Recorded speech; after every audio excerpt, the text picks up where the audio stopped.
السلام عليكم بنات، كيف دايرين؟ لاباس عليكم؟ نتمنى ان شاء الله تكونوا بخير وعلى خير وانتم كتشاهدوا معايا هذا الفيديو. هذا اليوم قلت غنشارك معكم واحد شويه السفه مدفونه كما كتشاهدوا بالكسكسو، السفه التقليديه ديال زمان، وكنتمنى ان شاء الله تعجبكم. بارطاجيو مع الاهل ومع الاحباب، ديروا لي لايك باش الفيديو يشوفوه الناس وتعمل فائده ان شاء الله على الجميع، وتابعوا معايا المقادير والطريقه ديال التحضير. كما كتشاهدوا عندي هنايا شويه ديال هانتوما، عندي هكا طريفه ديال الصدر على هذا الشكل. هانتوما على حساب الرغبه، على حساب الافراد. عندي قبيصه ديال القزبر كما كتشاهدوا، عندي بصيلات مقطعين على هذا الشكل هذا، جوج البصلات كبارين، وعندي واحد المعلقه كما كتشاهدوا هاي بغيت نوريها لكم، طاحت ليا ديال الزبده. يجي هاد الدجاج كيجي رطب.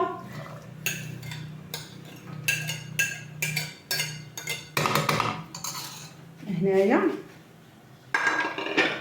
عندي التوابل اللي غندير لهاد السفه هادي. عندي معلقه صغيره ديال الخرقوم او الكركم، سكينجبير، طريقه ديال الهيل مطحونه او هذا قعقله، عويده ديال القرفه، شويه ديال الملحه، هنايا الضويمه ديال الزعفران والابزار. هادشي اللي كاين في هاد التوابل هادو. هانتوما باختصار هاد الضويمه دابا تطلق راسها براسها. غندير واحد شويه ديال الزيت باش غنشحر هاد الدجاج. هانتوما تقريبا قياس 2 معلقات هكا كبارين، وغادي نشعلوا على هاد الدجاج ديالنا، وغادي نخليه شويه هنايا يتشحر بهاد الزبيده وهاد شويه الزيت اللي درت ليه، وغنرجع معكم ان شاء الله. بعد ما جبت واحد البصريه هنايا غادي نجيب السميد ديالي اللي هو الكسكسو الرقيق، الماركه الرقيقه تكون النوعيه تكون مزيانه، وغادي نعبر 2 ديال الزايف حتى انا عندي كيلو، وانا ما غاديش ندير كيلو كله، غادي ندير غير نص كيلو.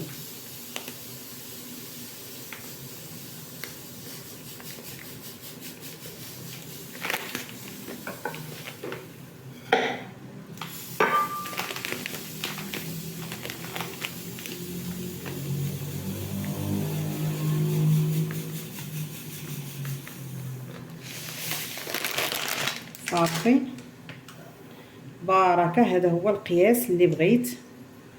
غادي نضيف ليه معلقات تقريبا 2 معالق ديال الزيت،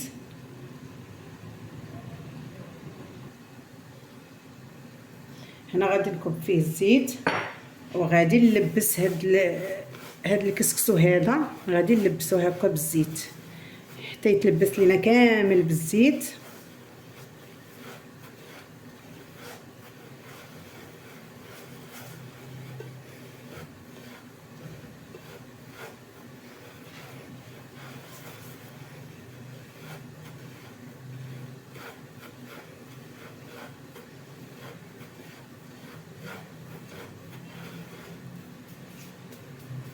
دابا غنخوي عليه شويه ديال نخوي عليه تقريبا واحد الكاس ديال الماء، وغادي نشوف خاصو يتغطى لينا بالماء.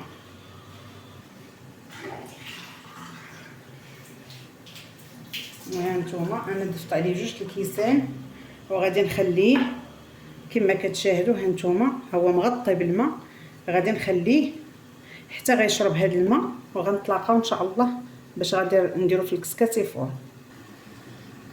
هنا غنشوفوا الدجاج،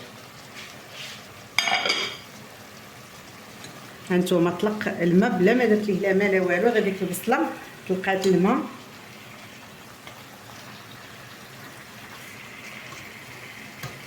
غادي نقلبوه على هاد الوجه باش يشرب ليه قامه.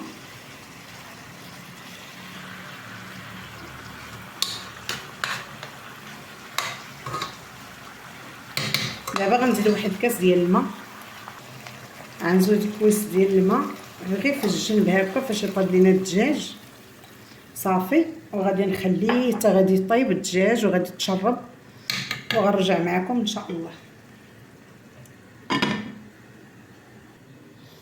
الكسكسو اللي خوينا عليه الماء هانتوما كما كتشاهدوا، ها هو سير كينشف. غادي نخليه تقريبا واحد 10 ديال الدقائق بيد ما نشف ليا مزيان باش يجي ساهل وما يتعلقش ليا في الكسكاس. بعد ما نشف الكسكسو كما كتشوفوا ولات الحبه على اختها، غادي نديرو في الكسكاس.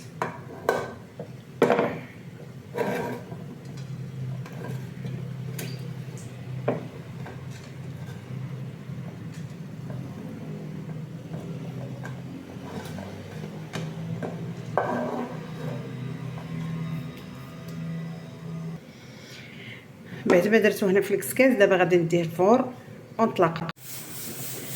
بعد ما حيدتها من الكسكاس الطفيره هنا تاعي نعاود لها الطفيره الثانيه معاكم. ضروري من مليحه على هاد شويه الملح باش تكون هاد السفه ديالنا بنينه، وكنبردوها بالماء.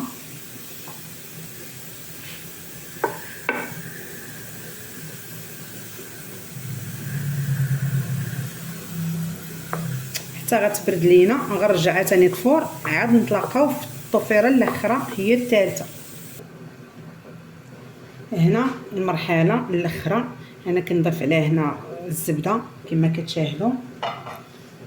دابا هذه الطفيره الاخرى ما بقيتش غنزيد شي طفيره اخرى، وغادي نضيف عليها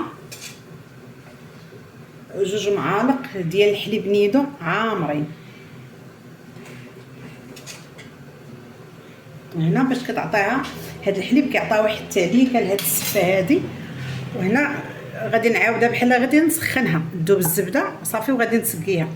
وعندي هنا واحد 2 ساشي ديال السكر بالنكهه الفاني.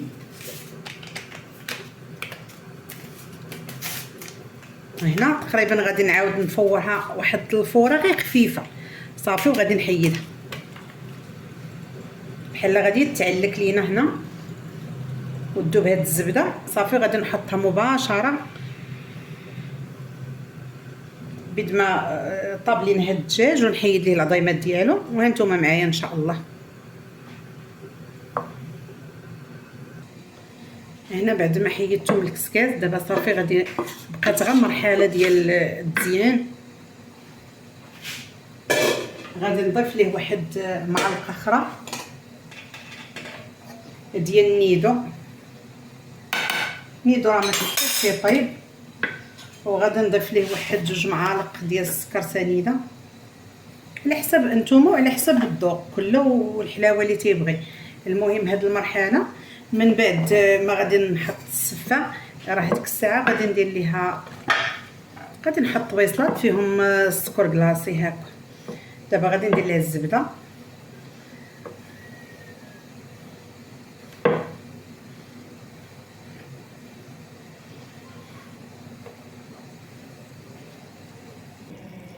الدجاج ديالي هانتوما كما كتشاهدوا هو تشرب وطاب. غادي نحيد ليه العظيمات وغادي نديروا الوسط ديال السفه. هنا غندير السفه هنا ديالي في هذا المول هذا كما كتشاهدوا. غندير واحد الطبقه وغادي ندير الدجاج ونعاود الطبقه.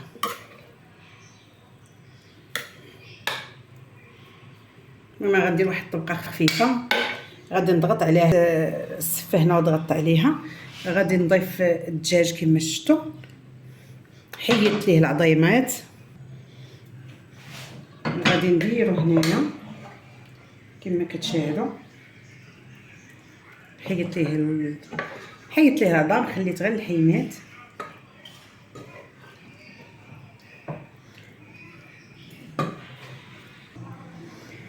بعد ما درت الدجاج كما شاهدتوا غنرش عليه واحد رشيشه خفيفه ديال العنب على هذا الشكل. ودابا غنغطي بالكسكسو كما شاهدتوا. غنغطي بالكسكسو وهذا الشيء اللي باقي.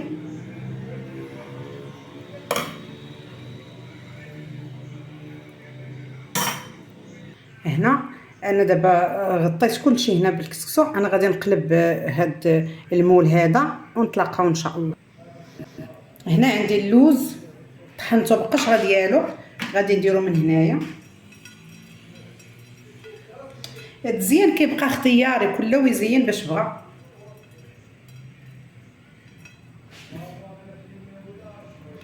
كله ويزين باش بغا. المهم عندي كريكيعات هنايا على هاد عندي شويه الكركاع غادي نزين به، عندي شويه ديال المشماش، عندي شويه ديال العنب على هاد الشكل.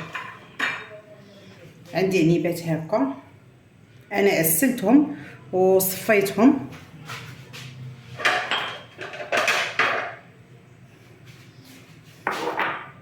هنا كندير المشماش،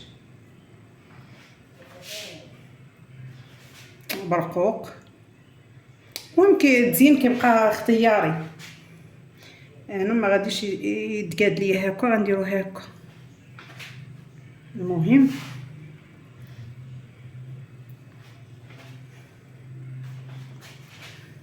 كما قلت لكم كيبقى التزيين اختياري، كله ويزين باش بغا.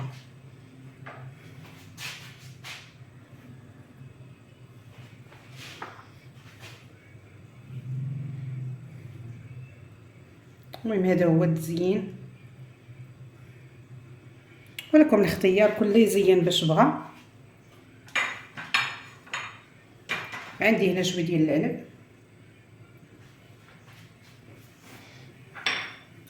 عندي هاد المعسلات على هاد الشكل.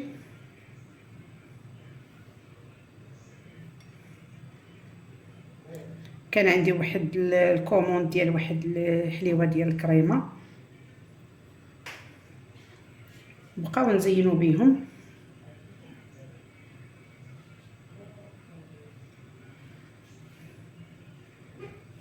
صافي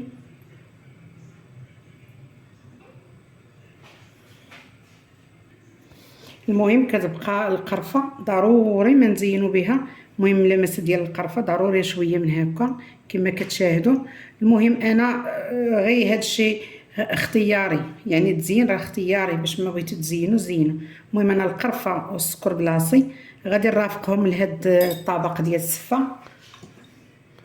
وهذا هو الطبق ديالنا، كنتمنى يعجبكم. ايوا هذا هو الطبق ديالي كما كتشاهدوا.